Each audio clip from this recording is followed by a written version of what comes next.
Dad for his birthday tomorrow, says Rupert with a big sigh. Something he'll use in the garden, says his mum, is what you should buy. Rupert thinks it's a great idea and sets off for the garden shop, but to get there has to wait a long time at the bus stop.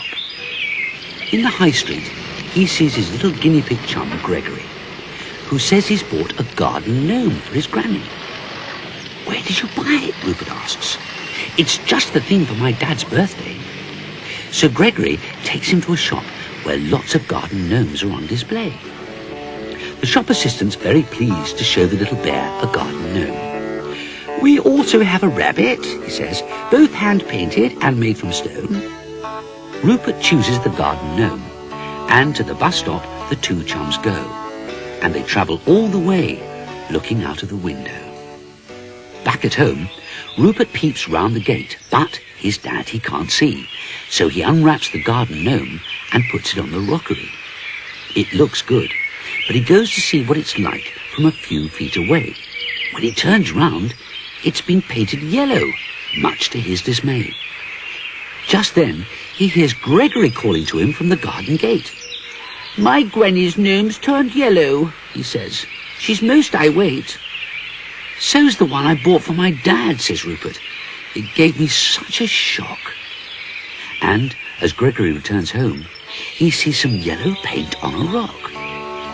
There's more on the grass, and it leads across the common and into the wood. At the base of a big tree it stops. Rupert wonders why it should. But then he finds empty paint tins hidden under a bush, and there are lots. Suddenly a voice cries out, What are you doing with our paint pots? The little bear's surprise, it's a garden gnome, but real, not made from stone. Quick, you lot, he cries.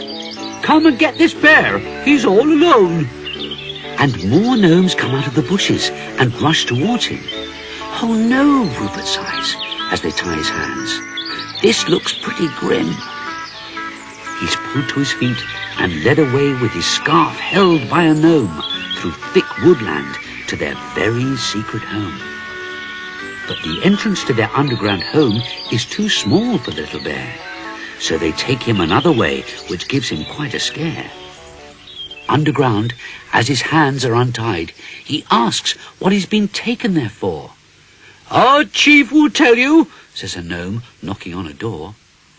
The door opens, and Rupert enters a room where the chief gnome's sitting. Little bear, how dare you buy that garden gnome? He says, frowning. It looks just like one of us, and because of that, we'll never let you go. Rupert gasps. So you painted mine and Gregory's gnomes yellow? We wouldn't have bought the garden gnomes if we'd known it would upset you. Hearing this, the gnomes feel sorry and talk about what they should do. You may go home, says the chief gnome. We didn't mean to cause a fuss, but please don't buy another garden gnome that looks like one of us. The gnomes lead the little bear out to a part of nutwood he doesn't know. Don't worry, say the gnomes. We'll show you the best way to go.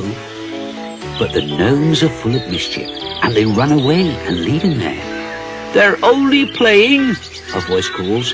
You're almost home, little bear. It's the chief gnome, and he tells Rupert the yellow paint has magical powers. And wherever his stone garden gnome stands, there'll be beautiful flowers. He also tells him the best way home, and on his way, Rupert meets Gregory. The yellow paint makes flowers grow, he explains excitedly. Then he runs home, and when he sees the garden gnome, he can't believe his eyes. Dad will be pleased, he says, with such a lovely birthday surprise.